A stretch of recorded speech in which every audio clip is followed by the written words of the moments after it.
Let straight away cut across to Rajya Sabha proceedings, where leader of opposition in Rajya Sabha Mallikarjun Kharge is currently speaking. देश की सेवा के जज्बे में tired भी नहीं होते, रिटायर भी नहीं होते और टायर्ड भी नहीं होते जो पब्लिक लाइफ में है। मैं स्वयं अपने लंबे संसदीय जीवन में पहली बार इस सदन का सदस्य बना हूं। पहली बार मैंने 16 फरवरी 2022 से राज्यसभा में नेता प्रतिपक्ष की जिम्मेदारी संभाली। जल्दी ही इस सदन से मेरा पहला कार्यकाल पूरा होने जा रहा है, लेकिन राज्यसभा में विद्वान सांसद साथियों के साथ मैंने जो अनुभव हासिल किया है वो सबसे अलग और सबसे महत्वपूर्ण है। यहाँ जो बातें बोली जाती है ये हमको सीखने लायक है, क्योंकि मैं कम से कम 39 साल असेंबली में था और उसके बाद में यहाँ भी अब 20 साल होने आया। मोर और लेस मेरा 54-55 साल चल रहा है और इसमें कोई घटोती नहीं हुई। तो हम कोशिश करें कि यहाँ सीखने की कोशिश करते हैं और मैंने ये अनुभव हासिल किया।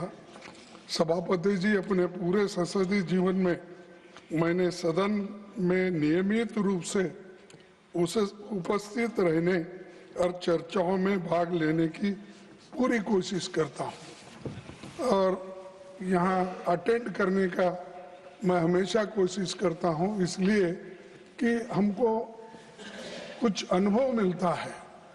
अलग अलग राज्यों से आए हुए नेताओं से, अलग अलग विचारधारा के लोगों से, अलग अलग अपने जो कुछ भी अनुभव है वो अनुभव भी यहाँ पर वो बताते हैं, तो वो सीखने लायक रहता है। और मैं हालांकि 54 साल मुझे कंप्लीट हो गए तो भी मुझे सीखने की ज़रूरत पड़ती है। इसलिए पड़ती है कि हर आदमी संपूर्ण ज्ञानी नहीं होता है।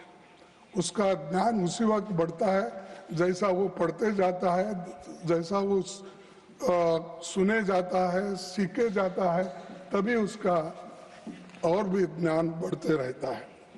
अपनी जिम्मेदारी निभाने के साथ सभी पक्षों की बातों को सुनना, अच्छी बातों को सीखकर व्यवहार में लाने का प्रयास मैं लगातार करता रहा हूँ। उच्च सदन में मेरा बहुत सा खट्टा मीठा अनुभव रहा है। मैं इस मत का हूँ कि इस सदन को और अधिक सार्थक बनाने के लिए बहुत कुछ नए प्रयासों की जरूरत है, ताकि उच्च सदन समाज को और देश को बेहतर संदेश दे सकते हैं, मार्गदर्शन कर सकते हैं। मैं सबसे पहले श्री एच.डी. देवेगौड़ा जी नहीं है, वो तो वहाँ उपस्थित थे लेकिन यहाँ नहीं है, तो एच.डी. देवेगौड़ा जी का उल्लेख करना चाहूँगा। वे प्रधानमंत्री और कई पदों पर रहे। मैं देवेगौड़ा को बहुत दिन से 54 साल से जानता हूँ, उनके साथ ही मैं काम किया, लेकिन क्या हुआ मुझे मालूम नहीं। वो तो प्रेम हमारे साथ किए, मोहब्बत हमारे साथ, शादी मोदी साहब के साथ ये रिसेंटली हुआ, तो आप ऐसा माने मुझे मालूम नहीं है। सर शरद पवार जी एक राष्ट्रीय नेता है, उनके साथ भी हमारा दशकों का जुड़ाव रहा है। मुझे खुशी है कि वे दोबारा इस सदन का मार्गदर्शन करेंगे।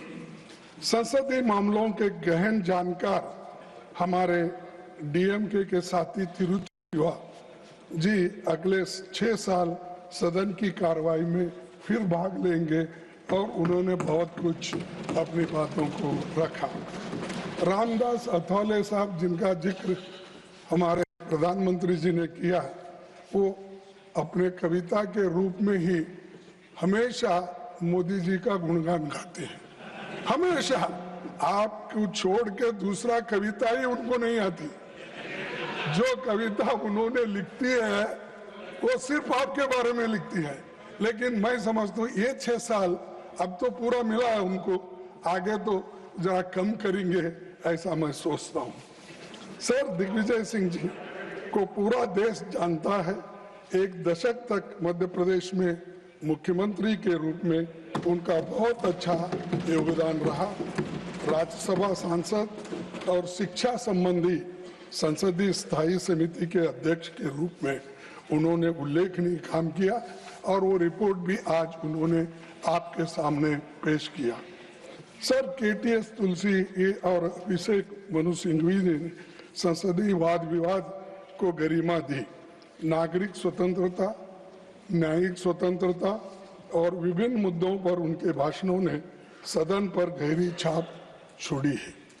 हमारे मुखर साथी शक्ति सिंह गोयल और नीरज डांगी की बातें करते हुए मैं भावुक होता हूं, इसीलिए कि अपनी योग्यता और क्षमता के साथ इन्होंने सराहनीय योगदान दिया है। सदन के साथ साथ संसदीय समितियों में भी अच्छा काम किया है। विभिन्न विधेयकों पर चर्चा और ज्वलंत विषयों पर पूरी तैयारी के साथ अपनी बातें रखी और लोगों को सोचने पर मजबूर किया। श्रीमती रजनी पाटिल समाज कल्याण, महिलाओं और बच्चों से संबंधित मुद्दों पर लगातार मुखर होते रही। मुझे भरोसा है कि श्रीमती फूलो देवी नेतम कमजोर तबकों की बातों को सदन में आगे भी मजबूती के साथ रखेगी और उनको 6 साल का मौका और मिला है। श्रीमती फौजिया खान और श्रीमती प्रियंका चतुर्वेदी के योगदान को ये सदन याद रखेगा, क्योंकि वो हमेशा हर सब्जेक्ट पे खुद इन्वॉल्व होकर वो अटेंड करके अपनी विचार को आपके सामने, सदन के सामने रखते थे। उसी ढंग से साकेत गोखले, वो भी एक विद्वान है, युवा है, उसने भी बहुत कुछ अपना कंट्रीब्यूशन किया है। राज्यसभा के उपसभापति जी हरिवंश जी शालीन और शिष्ट व्यवहार वाले नेता हैं। मैं उन्हें शुभकामनाएं देता हूं और जिनकी तारीफ आज मोदी साहब ने पहली बार किए होंगे, मुझे मालूम है, तो उनका भी पीरियड खत्म हुआ, लेकिन वो हमेशा जो काम देते हैं वो काम इस सदन में करते रहते थे और आगे भी जिनको वो काम मिलेगा वो करते रहेंगे। बहुत सभ्य व्यवहार और सभ्यता से काम करने वाले एक हमको सभापति मिले, उपसभापति मिले। सर, अच्छा कानून बनता है तो उसमें सत्ता पक्ष ही नहीं, विपक्ष के सांसदों का भी बराबर की भूमिका होती है। संसदीय समितियों में उनका महत्वपूर्ण भूमिका होती है और हमेशा कोऑपरेशन से हम एक दूसरे को मदद कर सकते हैं, ना कि हेट्रेड से। तो इसीलिए मैं इस वक्त इसलिए कहना चाहता हूं, हम जितना मिलके काम करेंगे उतना अच्छा है और कितना हम एक दूसरे को दूरी रखेंगे तो उतना ही मिसअंडरस्टैंडिंग, सस्पिशन, ये सब हो जाएगा। तो इसीलिए मैं आने वाले दिनों में इस पर सभी लोग गंभीरता से सोचकर एक होकर काम करेंगे। मुझे लगता है कि इन भूमिकाओं में किसी तरह का अवरोध संसदीय संस्था को कमजोर करेगा। इस नाते मैं आपसे अनुरोध करूंगा कि इन सवालों पर आप गौर करें। इसीलिए मैं कहना चाहूंगा कि हाउस की सिटिंग्स और बढ़े और जनता के मुद्दों पर गंभीर चर्चा हो।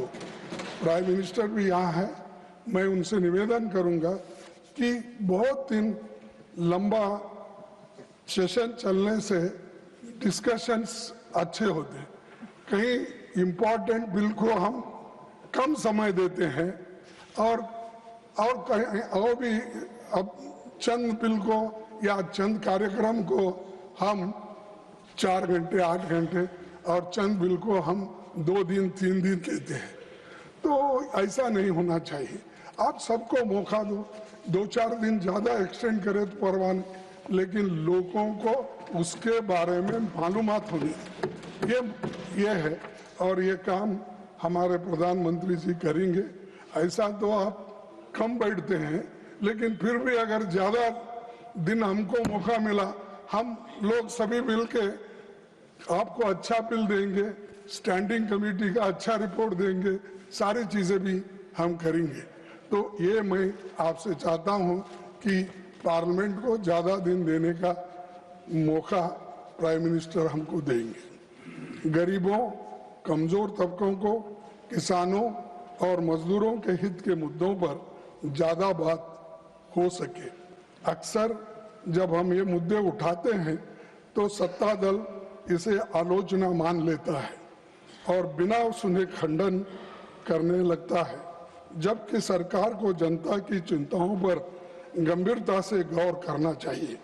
सभापति जी, सीमित अवसरों में भी जब सांसद अपनी महत्वपूर्ण बातें रखते हैं तो कई बार उन्हें कार्रवाई से हटा दिया जाता है। और जबकि मेरा खुद का अनुभव है, मैंने आपको 2 लेटर लिखा, मेरी अनपार्लियामेंट्री शब्द उसमें कोई नहीं थे, क्योंकि थोड़ा 1-2 शब्द आप अगर हटाएंगे वो पूरे सेंटेंस का मीनिंग चले जाता है।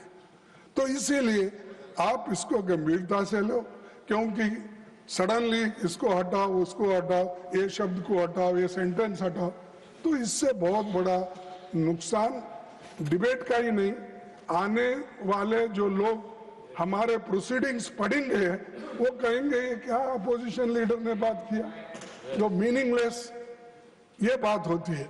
तो कम से कम मेरे को इस उम्र में वो सर्टिफिकेट तो मत दो जो मीनिंगलेस बात किया है। तो मैं ये चाहता हूं। और सभापति जी, सीमित अवसरों में भी जब सांसद अपनी महत्वपूर्ण बातें रखते हैं तो कई बार उन्हें कार्रवाई से हटा दिया जाता है, जबकि वे बातें असंसदीय नहीं होती। शब्द हटने से कही हुए बातों का अर्थ भी बिगड़ सकता है। मेरा मानना है कि समय समय पर राज्यसभा के रूल्स और प्रोसीजर्स की समीक्षा आवश्यक है। यह विषय अभी जनरल पर्पस कमेटी के समक्ष विचाराधीन है और इस पर गंभीरता से विचार होना चाहिए। तो वो आपके हाथ में है, आप ये कर सकते हैं। तो रूल्स ऑफ प्रोसीजर में अगर ठीक ठाक कर दिए तो यहाँ कुछ होने वाला नहीं है कि यहाँ आपको कोई, एक पार्लियामेंट्री डेमोक्रेसी में तो क्रिटिसिज्म होता है,